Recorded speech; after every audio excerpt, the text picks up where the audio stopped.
Supply, demand, and market equilibrium. Introduction. What should a business sell? How much should it produce or have available? What price will customers be willing to pay? And what happens when the amount customers want doesn't match the amount businesses have to sell? To answer these questions, businesses need to understand two important concepts: supply and demand. Supply represents sellers, demand represents buyers. Together, they help us understand how buyers and sellers interact in a free market. You may see basic supply and demand curves in this video, but don't worry. In Intro to Business, you will not be asked to draw or shift these curves. Our focus is on understanding what supply and demand mean and why they matter to businesses. How a free market works. In a free market, businesses decide what to produce and sell, while consumers decide what they are willing to buy. Those decisions send signals through the marketplace. When customers buy or stop buying a product, businesses notice. Price sends information too. Businesses use these signals to help decide what to produce, how much to provide, and what prices the market may support. Supply and demand help us understand how those decisions come together. Let's start with the seller side. Supply. Think seller's supply is the quantity of a good or service that producers are willing and able to sell at different prices during a certain time period, all else equal. There are two important words in that definition: willing and able.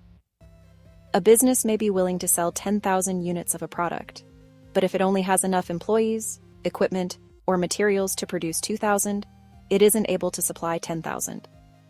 The easiest way to remember supply is supply equals sellers. Imagine a bakery has 100 cupcakes available for customers to purchase. Those cupcakes are part of the bakery's supply. Supply is about what sellers are willing and able to provide. Now let's add price. The law of supply states that, generally, as price increases, quantity supplied increases. As price decreases, quantity supplied decreases, all else equal. Think about this from a seller's perspective. Suppose you make custom t-shirts. At $5 per shirt, producing a large number may not be attractive. At $25 per shirt, you may be much more willing to produce and sell more. A traditional supply curve slopes upward to show this relationship. You don't need to draw the curve. Just understand what it represents.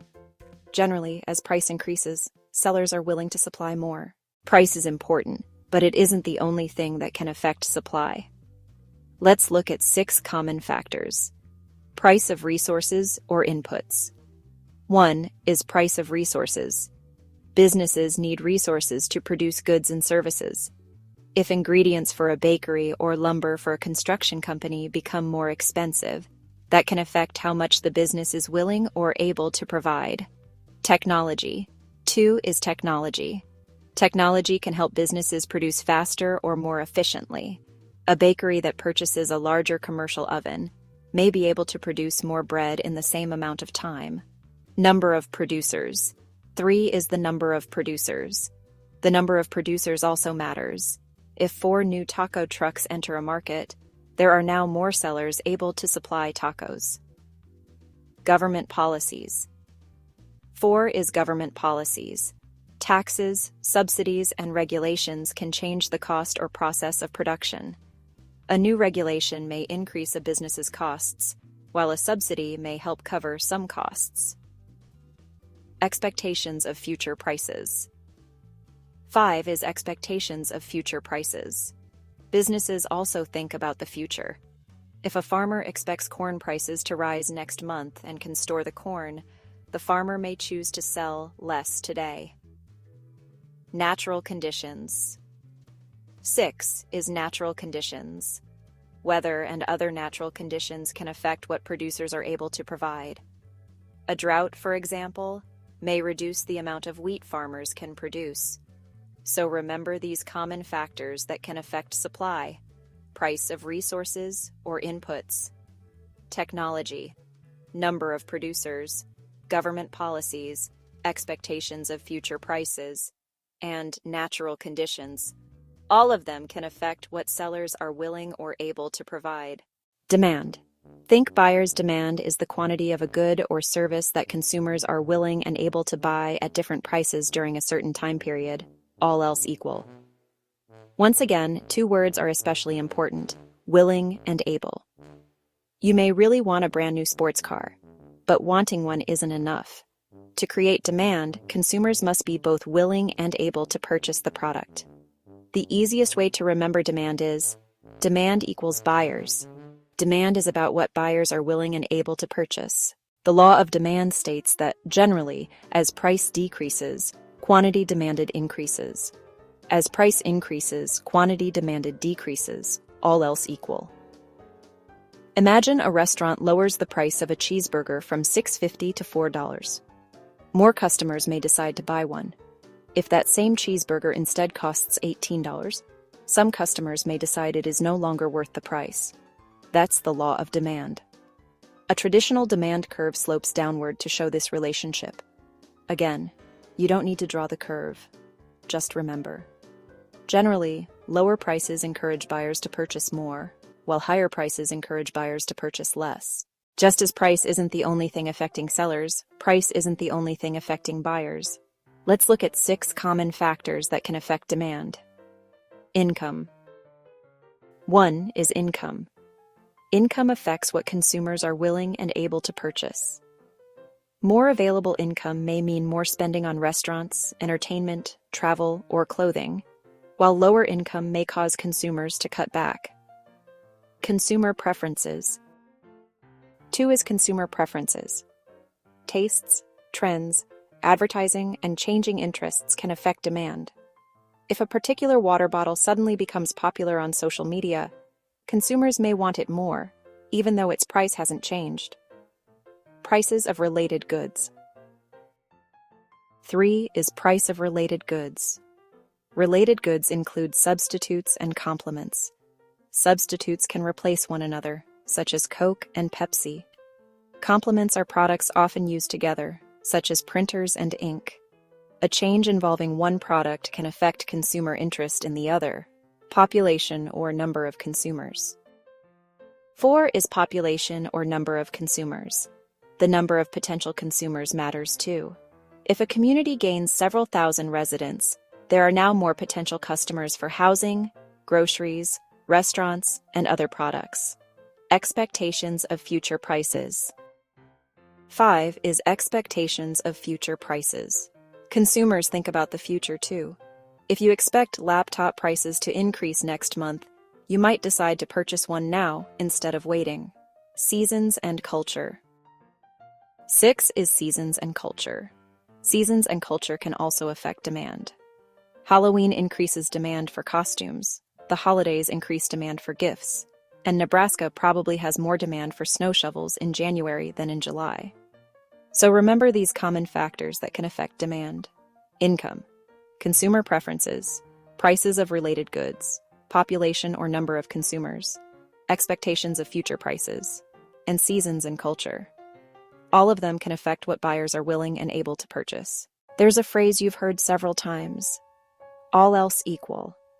Economists sometimes use the Latin phrase ceteris paribus, which simply means all other things being equal.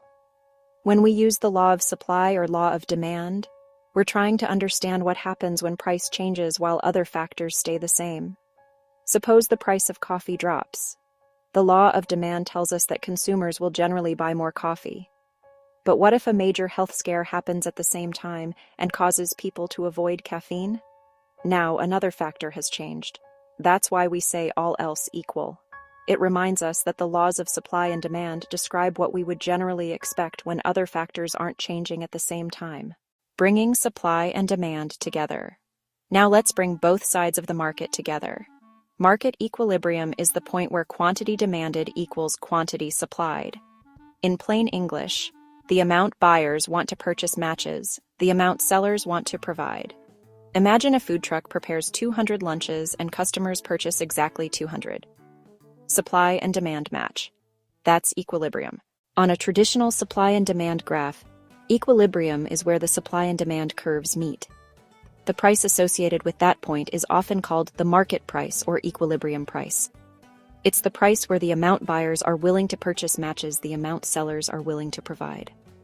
The graph simply helps us see the relationship between buyers, sellers, price, and quantity. When supply and demand don't match. Markets don't always reach a perfect match. Sometimes buyers want more than sellers have available. Other times, sellers have more than buyers want. These situations are called shortages and surpluses. Shortage. A shortage occurs when buyers want more than sellers have available. If an event has 1,000 tickets but 2,500 people want them, there aren't enough tickets for everyone. That's a shortage. An easy way to remember it is shortage. Not enough available for the buyers who want it. Surplus. A surplus occurs when sellers have more available than buyers want. If a retailer orders 500 winter coats but customers buy only 300, the remaining coats are a surplus. That's a surplus. An easy way to remember it is surplus. More available than buyers want. Quick check. Let's try a few before we finish. A severe freeze damages much of an orange crop. Are we looking primarily at supply or demand? Supply. A natural condition has affected what producers are able to provide. Next, a local festival has 3,000 admission tickets available, but 4,500 people want to attend. What's happening? A shortage. Buyers want more than is available. Finally, a food truck brings 200 meals to an event, and customers purchase all 200. What's happening? Equilibrium. The quantity supplied and quantity demanded match. Wrap up. Why this matters to business. Let's finish with the big ideas. Supply is about sellers and what they are willing and able to provide. Demand is about buyers and what they are willing and able to purchase. Generally, higher prices encourage sellers to provide more, while lower prices encourage buyers to purchase more. Price isn't the only factor. Businesses also have to pay attention to changes affecting both their ability to supply products and their customers' willingness and ability to buy them. When quantity supplied and quantity demanded match, we have equilibrium. When buyers want more than is available, we have a shortage.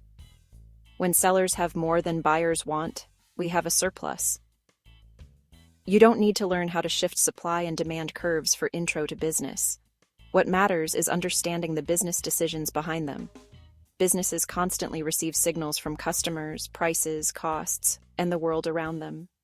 Understanding supply and demand helps businesses use those signals to make better decisions about what to offer, how much to provide, and what customers may be willing to pay. And that's why supply and demand matter to business.